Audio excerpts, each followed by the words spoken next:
والسارق اور چوری کرنے والا مرد، والسارقہ اور چوری کرنے والی عورت، والسارق والسارقۃ اور چوری کرنے والا مرد اور چوری کرنے والی عورت، فقطعوا کاٹ ڈالو، فقطعوا کاٹ ڈالو، ایدیہما ان دونوں کے ہاتھ، فقطعوا ایدیہما ان دونوں کے ہاتھ کاٹ ڈالو، جزاء یہ بدلہ ہے، بما اس کا جو کسبا انہوں نے کیا، جو حرکت انہوں نے کی یہ اس کا بدلہ ہے، نکالم من اللہ نکال سزا ہے، من اللہ اللہ کی طرف سے، جزاء بما کسبا ان کی حرکت کا بدلہ ہے اور اللہ کی طرف سے سزا ہے، واللہ عزیز حکیم اور اللہ تعالی غالب ہیں اور حکمت والے ہیں۔ اس آیت میں بھی ایک حد اس کا تذکرہ ہوا ہے اور اس کو حد سرقہ کہتے ہیں، یعنی اگر کوئی شخص چوری کرتا ہے تو اس کی کیا سزا ہے۔ اس کی سزا اللہ رب العزت کی طرف سے ہاتھ کاٹنا ہے اگر اس پر سزا ثابت ہو جائے، مرد کرے تو بھی یہی سزا ہے اور عورت کرے تو بھی یہی سزا ہے۔ اب چونکہ یہ سزا بڑی سخت ہے، سزا جو ہے ہاتھ کا کاٹنا یہ معمولی چیز تو نہیں ہے، سزا بڑی سخت ہے، اسی لیے اللہ رب العزت نے اس سزا کے لاگو ہونے کے لیے شرائط بھی اتنی ہی سخت رکھی ہے، اور وہ اس طرح کہ ہر چوری جو ہے، ہر چوری اس پر قطع ید نہیں ہے، اس پر ہاتھ کاٹنے کی سزا یا حد اس پر جاری نہیں ہوتی، بلکہ ایسی چوری ہو کہ جو مال ہے وہ آدمی کا ذاتی ہو، مثلا دو پارٹنر ہیں، اب دو پارٹنر ہیں تو وہ دونوں اس مال میں شریک ہیں، ایک پارٹنر چوری کرتا ہے، اب بے شک وہ چوری تو کر رہا ہے لیکن جو مال چوری کر رہا ہے اس میں وہ کہیں نہ کہیں خود بھی مالک ہے، خود بھی وہ کہیں نہ کہیں مالک ہے، ایسا مال چوری کرے تو حد جاری نہیں ہوگی۔ اسی طرح کوئی شخص چوری کرتا ہے لیکن جو مال چوری کرتا ہے وہ سامنے پڑا ہوا ہے، سامنے وہ گیا آرام سے اٹھایا نکل گیا، بے شک چوری ہے، اس پر سزا بھی ہے لیکن حد نہیں ہے، ہاتھ کا کاٹنا سزا وہ نہیں ہے۔ یہ اچھا ایک شخص چوری کرتا ہے لیکن وہ بڑی معمولی نوعیت کی ہے، 200-400-500 روپے آپ کہہ لیں چوری کرتا ہے، اس پر بھی قطع ید نہیں ہے، ٹھیک ہے وہ چوری ہے، اس پر چھوٹے درجے کی سزائیں ہو سکتی ہیں، 3 دن کے لیے اس کو جیل میں ڈال دینا، 6 ماہ کے لیے جیل میں ڈال دینا یا اور کچھ، لیکن اس پر قطع ید نہیں ہے۔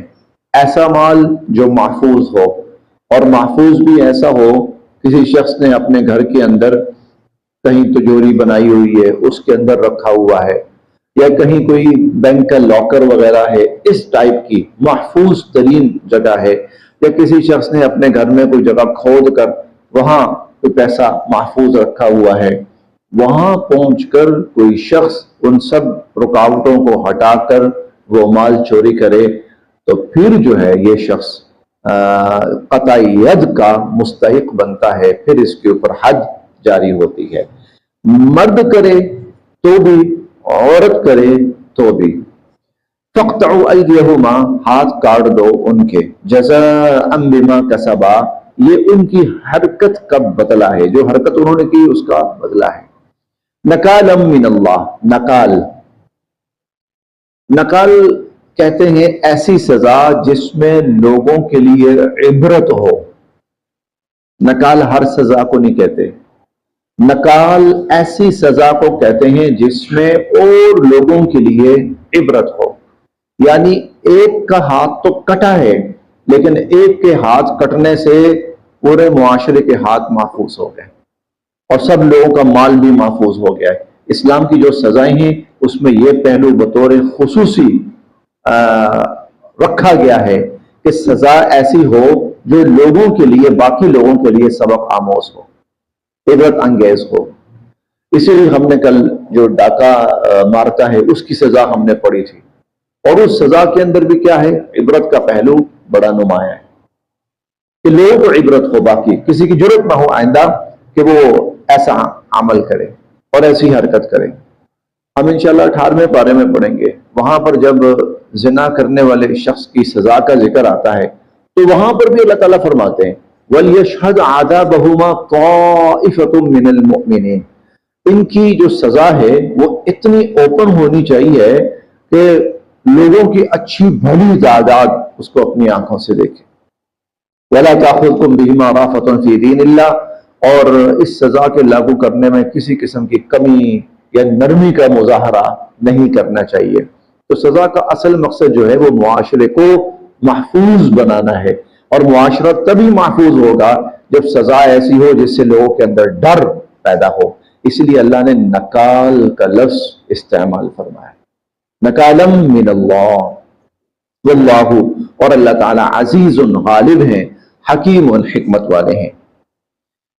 فمن، پس جس نے، تابا توبہ کر لی، فمن تابا پس جس نے توبہ کر لی، من بعد ظلمہ اپنے ظلم کے بعد، چور تھا، چوریاں کیا کرتا تھا، اس نے توبہ کر لی، وَأَصْلَحَ اور اس نے اپنی اصلاح کر لی، یعنی چوری چھوڑ دی، اس نے چوری کا عمل، وہ ایک شریف انسان بن گیا. وَأَصْلَحَ اور اس نے اصلاح کر لی، فَإِنَّ تو بے شک اللہ یتوب مہربان ہوں گے علیہ اس پر. فَإِنَّ اللَّهَ يَتُوبُ عَلَيْهِ تو بے شک پھر اللہ پاک بھی اس پر مہربان ہوں گے. ان اللہ بے شک اللہ تعالی غفور بخشنے والے ہیں، رحیم رحم فرمانے والے.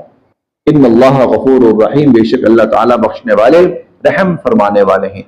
یہاں ایک بات جو قابل غور ہے وہ یہ کہ کل ہم نے پڑھا تھا ڈاکو اگر وہ ڈاکہ اس کے پکڑنے سے، گورنمنٹ کے پکڑنے سے پہلے، حکومت کے شکنجے میں آنے سے پہلے اپنی رضا سے، اپنے ارادے سے چھوڑ دیں ڈاکے مارنا، توبہ کر لیں، اور پھر بے شک حکومت ان کو پکڑ لے یا وہ سرنڈر کر دیں تو ان پر پھر حد جاری نہیں ہوگی، ان پر حد جاری. لیکن یہ ڈاکوؤں کے بارے میں ہم نے پڑھا تھا، چور کے بارے میں یہ نہیں ہے. چور بے شک چوری سے توبہ کر لے، چھوڑ دے، لیکن اگر پکڑا گیا اور اس پر وہ چوری کا جرم ثابت ہو گیا تو اس کی سزا قطعیت وہ ملے گی اس کو. یہ دونوں میں فرق ہے. اب یہاں جو ہے نا اللہ اس پر مہربانی فرمائیں گے، یعنی آخرت میں اللہ تعالیٰ اس کو اگر وہ توبہ کر لیتا ہے، اپنی اصلاح کر لیتا ہے تو آخرت کے عذاب سے بچ جائے. فمن تاب من بعد ظلمہ جس نے اپنے ظلم کے بعد توبہ کی، واصلح اور اپنا رویہ ٹھیک کر لیا، تو فإن اللہ یتوب علیہ تو بے شک اللہ پاک اس پر مہربان ہوں گے. اب پیچھے تھا تم نے پکڑ لیا، تمہارے پکڑنے سے پہلے انہوں نے چھوڑ دیا، وہاں یہ تھا. یہاں یہ ہے اللہ اس کو معاف کر دیں گے، یعنی آخرت میں پھر اللہ پاک اس کو سزا نہیں دیں گے. ان اللہ غفور الرحیم بے شک اللہ تعالیٰ بخشنے والے ہیں، رحم فرمانے والے ہیں. علم کیا نہیں، تعلم آپ جانتے، علم تعلم کیا آپ نہیں جانتے، ان اللہ کہ بے شک اللہ تعالی لہو وہی ہے، ملک بادشاہ، السماوات آسمانوں کے، والارض اور زمینوں کے. کیا آپ نہیں جانتے آسمانوں زمینوں کی بادشاہت اللہ ہی کے لیے ہے. اور اس کا مطلب یہ ہے جب آسمان و زمینوں کا مالک وہ ہے تو پھر آسمان و زمینوں کے اندر فیصلے بھی اسی کے چلنے چاہیے. لہذا اللہ تعالیٰ یہ فیصلے فرما رہے ہیں اور ایمان والوں کو چاہیے کہ وہ اللہ کے فیصلوں کو قبول کریں. علم تعلم، کیا آپ نہیں جانتے ان اللہ لہ ملک السماوات والارض، آسمان و زمینوں کا مالک اللہ ہے. یعذب، سزا دیتے ہیں، من یشاء، اس کو چاہتے ہیں، ویغفر، اور بخش دیتے ہیں، لمن یشاء، جس کو چاہیں گے، یا جس کو چاہیں گے سزا دیں گے، جس کو چاہیں گے بخش دیں گے. واللہ، اور اللہ تعالی، علی کل شیء، ہر چیز پر، قدیر، قدرت رکھنے والے ہیں. واللہ علی کل شیء قدیر، اور اللہ تعالی ہر چیز پر قدرت رکھنے والے ہیں. یہ جو اگلی آیات آ رہی ہیں، 3 آیات ہیں، ان آیات کو پڑھنے سے پہلے نا تھوڑا سا پس منظر اس کا وہ ہم دیکھیں گے، پھر انشاءاللہ اس کا مفہوم بڑا آسان ہو جائے گا. نبی علیہ الصلوۃ والسلام جب تشریف لائے نا مدینہ منورہ، تو آپ کے مدینہ منورہ تشریف لانے سے پہلے مدینہ میں جو قبائل آباد تھے ان میں 2 یہود کے بڑے قبیلے تھے. ایک تھا بنو قریظہ اور ایک تھا بنو نذیر. بنو قریظہ، بنو نذیر، دونوں یہودی تھے، دونوں یہودی قبائل تھے. لیکن ان میں جو بنو نذیر تھا وہ ذرا طاقتور تھا، وہ نسبتاً طاقتور تھے. بنو قریظہ کمزور تھے، بنو قریظہ کمزور تھے، بنو نذیر وہ طاقتور تھے. اب یہ دنیا کا اصول ہے، طاقتور ظلم کرتا ہے کمزور کے اوپر. جب تک خدا کا خوف نہ ہو، خدا کا خوف ہو تو پھر وہ امن سے رہتے ہیں، ورنہ طاقتور کہیں پر بھی ہوگا وہ کمزور پہ ظلم کرے گا ہی کرے گا. اب یہ کیا کرتے تھے بنو نذیر، وہ ظلم کرتے تھے ان پر، ویسے بھی زمانہ جاہلیت تھا، ظلم کرتے تھے. اچھا، ایک وقت ایسا بھی آیا کہ انہوں نے ایک معاہدہ کیا اور وہ بڑا ذلت آمیز معاہدہ تھا، اور بنو قریظہ کو مجبور کیا کہ وہ اس معاہدے کو تسلیم کریں. اور وہ ذلت آمیز معاہدہ یہ تھا کہ اگر بنو قریظہ کا کوئی شخص بنو نذیر کو قتل کر دے، بنو نذیر کے کسی آدمی کو قتل کر دے، بنو قریظہ کا کوئی شخص بنو نذیر کے کسی آدمی کو قتل کر دے تو جواباً بنو نذیر کا آدمی قصاصاً قتل نہیں کیا جائے گا، قصاصاً قتل نہیں کیا جائے گا. نہیں، ایک منٹ، بنو قریظہ کا آدمی بنو نذیر کو قتل کر دے، بنو نذیر کا آدمی قتل کر دے، یعنی کمزور نے طاقتور کا بندہ مارا ہے. اب جواباً بنو نذیر قاتل کو ماریں گے، قاتل کو مارنے کے ساتھ ساتھ 140 وسق ایک بڑا پیمانہ ہوتا تھا، 140 وسق گندم بھی دیں گے ساتھ. قصاصاً بنو قریظہ کا بندہ بھی مارا جائے گا، اور پلس یہ کہ 140 وسق گندم بھی بنو نذیر ان سے لے گا. لیکن اگر بنو نذیر بنو قریظہ کا کوئی بندہ مارتا ہے، بنو نذیر، تو جواباً بنو نذیر کا بندہ قتل نہیں کیا جائے گا قصاصاً، بلکہ صرف 70 وسق یعنی ہاف، 70 وسق گندم ان کو دے دی جائے گی. بس 70 وسق گندم ان کو دے دی جائے گی. آپ بنو نذیر کا بندہ نہیں مار سکتے قصاصاً. اچھا، اسی طرح اگر بنو قریظہ کا کوئی شخص بنو قریظہ کی کوئی عورت بنو نذیر کے کسی شخص کو قتل کر دیتی ہے تو جواباً عورت نہیں قتل کی جائے گی، بلکہ بنو قریظہ کا مرد قتل کیا جائے گا، مرد قتل کیا جائے گا.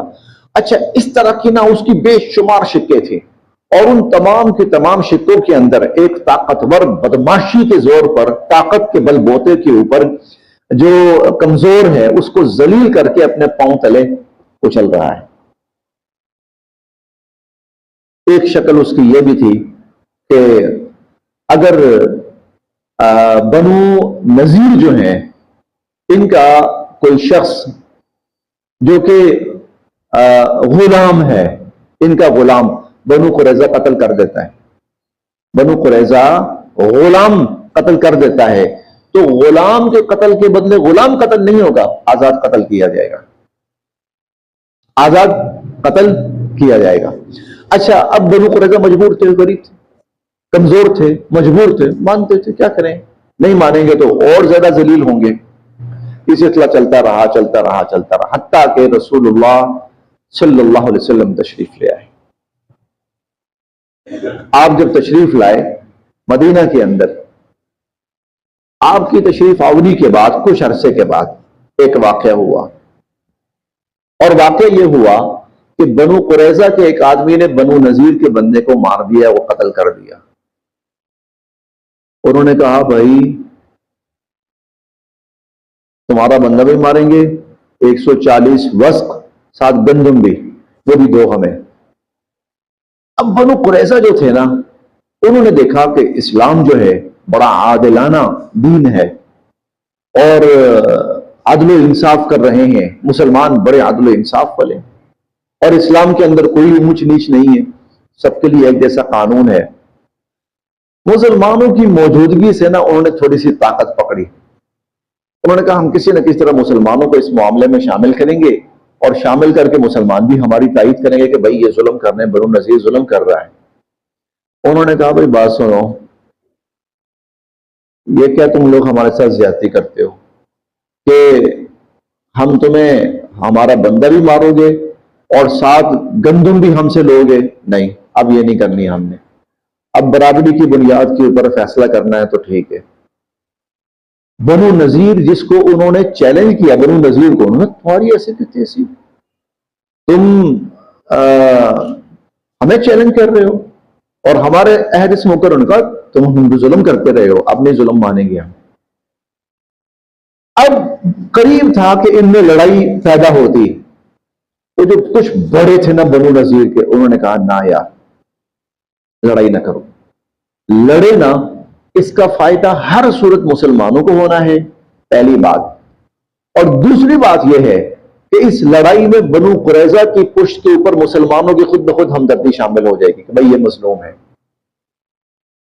یہ مظلوم ہے، لہذا مسلمانوں کی ہمدردی وہ تم سے زیادہ بڑھ جائیں گے، لہذا ایسا کرو کہ معاملہ جو ہے نا افہام و تفہیم سے حل کرنے کی کوشش کرو۔ اب بنو قریظہ اڑ گئے کہ جی بھائی اس کا فیصلہ ہم لے کے جائیں گے حضور صلی اللہ علیہ وسلم کے پاس۔ بنو قریظہ اس بات پہ اڑ گئے، ہم فیصلہ وہاں لے کے جائیں گے۔ بنو نذیر نے سوچا فیصلہ اگر وہاں جاتا ہے تو مشکل پڑ سکتی ہے، انہوں نے کیا کیا، انہوں نے چند آدمی ایسے جو تھے یہودی لیکن کلمہ کلمہ پڑھ کے مسلمانوں کے سامنے اپنے آپ کو مسلمان ظاہر کر کے مسلمانوں میں اٹھتے بیٹھتے تھے، انہوں نے ان سے کہا جو جا کے ذرا بیٹھ کے دیکھو کہ مسلمان کیا اس معاملے میں کیا بات چیت کر رہے ہیں، اور دیکھو کہ ذرا حضور صلی اللہ علیہ وسلم کا ذہن کیا ہے، اگر تو بات ہماری فیور میں آتی ہوئی ہم تسلیم کر لیں گے، اور اگر ہماری فیور میں نہ آتی ہوئی تو ہم نہیں تسلیم کریں گے، کوئی اور راستہ نکالیں گے۔ یہ تھا پس منظر، یہ پس منظر تھا، اس پر یہ آیت نازل ہوئی۔ اب اس پس منظر کو سامنے رکھیں اور آیت آپ کو سمجھ میں آ جائے گی۔ یا ایھا الرسول، اے رسول صلی اللہ علیہ وسلم، لا یحزنک، آپ کو غمگین نہ کریں، الذین، وہ لوگ، یسارعون، جو بھاگ بھاگ کے جاتے ہیں، فی الکفر، کفر میں، جو بھاگ بھاگ کے کفر میں جاتے ہیں، تو آپ کو یہ لوگ پریشان نہ کریں اور آپ ان لوگوں سے پریشان نہ ہو۔ من الذین، یہ ان لوگوں میں سے ہیں، قالو، جو کہتے ہیں، آمنا، ہم ایمان لائے، بافواہہم، اپنے منہ سے، اپنے منہ سے کہتے ہیں ہم ایمان لائے، ولم تؤمن، حالانکہ نہیں ایمان والے، قلوبہم، ان کے دل۔ یہ وہی لوگ تھے جو در پردہ تو یہودی تھے اور یہود سے ملے ہوئے تھے، لیکن بظاہراً مسلمانوں کے اندر اٹھنا بیٹھنا اور مسلمانوں سے بات چیت کہ کیا کرتے ہیں یہ. من الذین، یہ ان لوگوں میں سے ہیں، قالو جو کہتے ہیں، آمنا بافواہہم، اپنے منہ سے کہتے ہیں ہم ایمان لائے، ولم تؤمن قلوبہم، اور یہ دل ان کے ایمان والے نہیں ہیں. ومن الذین، اور اسی طرح وہ لوگ بھی، ہادو، جو یہودی ہیں. ومن الذین، اور وہ لوگ بھی، ہادو، جو یہودی ہیں. اے نبی علیہ الصلوۃ والسلام، آپ ان سے پریشان نہ ہو، نہ ان سے پریشان ہو نہ ان سے پریشان ہو. سماعون، یہ جاسوسی کرنے والے ہیں، یہ جو آپ کے پاس آ کر کہتے ہیں نا فلاں فلاں فلاں. سماعون، یہ جاسوسی کرنے والے ہیں، بالکذب، جھوٹ کی، یہ جھوٹ کی جاسوسی کرنے والے ہیں. سماعون، اور یہ جاسوسی کرنے والے ہیں، لقوم آخرین، کچھ اور لوگوں کے لیے. یہ در پردہ کچھ اور لوگوں کے لیے جاسوسی کرنے والے ہیں. لم یاتوک، اور یہ ان لوگوں کے لیے جاسوسی کرتے ہیں جو آپ کے پاس نہیں آتے. بنو نذیر آپ کے پاس خود نہیں آتے، ان کو آگے کیا ہوا ہے. تم جاؤ دیکھو اندر کیا بات چیت ہوتی ہے. یحرفون، اور وہ جو ان کے پیچھے ہیں نا جو آپ کے پاس نہیں آتے، یحرفون الکلمہ، وہ تو اللہ کے کلام کو بدل ڈالتے ہیں، من بعد مواضعہ، اپنی اپنی جگہوں سے. وہ لوگ ہیں جو اللہ کے کلاموں کو اپنی جگہوں سے بدل ڈالنے والے ہیں. یقولون، کہتے ہیں، ان، اگر، اوتیتم، تمہیں دیا گیا، ھذا، یہ، ان اوتیتم ھذا، اگر تمہیں یہ دیا گیا، فخذوہ، تو لے لینا. یعنی ہماری منشا کے مطابق، ہماری مرضی کے مطابق اگر تمہیں کوئی فیصلہ وہاں ملے حضور کے پاس، فخذوہ، تو لے لینا. وَإِن، اور اگر، لم تؤتوہ، اگر تمہیں ہماری منشا کے مطابق فیصلہ نہ ملا، فاحذروا، تو پھر احتیاط کرنا، پھر نکل آنا چپ کر کے. ومن، اور جس کو، یرید، چاہیں، اللہ، اللہ، فتنتہ، مصیبت میں ڈالنا. ومن یرید اللہ فتنتہ، جس کو اللہ مصیبت میں ڈالنا چاہیں، فلن، تو ہرگز نہیں، تملکا، آپ اختیار رکھتے، لہو، اس کے لیے، من اللہ، اللہ کی طرف سے، شیئا، کسی چیز کا. جس کو اللہ مصیبت میں ڈال دیں، جس کو اللہ فتنے میں ڈال دیں، تو پھر آپ اس کے لیے کوئی اختیار نہیں رکھتے. ان یہود کو اللہ نے فتنے میں ڈالا ہے، ان کی حرکات کی وجہ سے، ان کے کفر کی وجہ سے، ان کے ظلم کی وجہ سے اللہ نے ان کو فتنے میں ڈالا ہے. اولئک، یہ وہ لوگ ہیں، الذین، وہ لوگ، لم یرد اللہ، اللہ نہیں چاہتے. اولئک الذین، یہ وہ لوگ ہیں، لم یرد اللہ، اللہ نہیں چاہتے، ان یطہر، کہ پاک کریں، قلوبہم، ان کے دلوں کو. یہ وہ لوگ ہیں کہ اللہ ان کے دلوں کو پاک کرنا نہیں چاہتے. لہم، ان کے لیے، فی الدنیا، دنیا میں، خزی، رسوائی ہے، ان کے لیے دنیا میں رسوائی ہے. وَلَهُمْ، اور ان کے لیے، فی الآخرۃ، آخرت میں، عذاب عظیم، بہت بڑا عذاب ہے.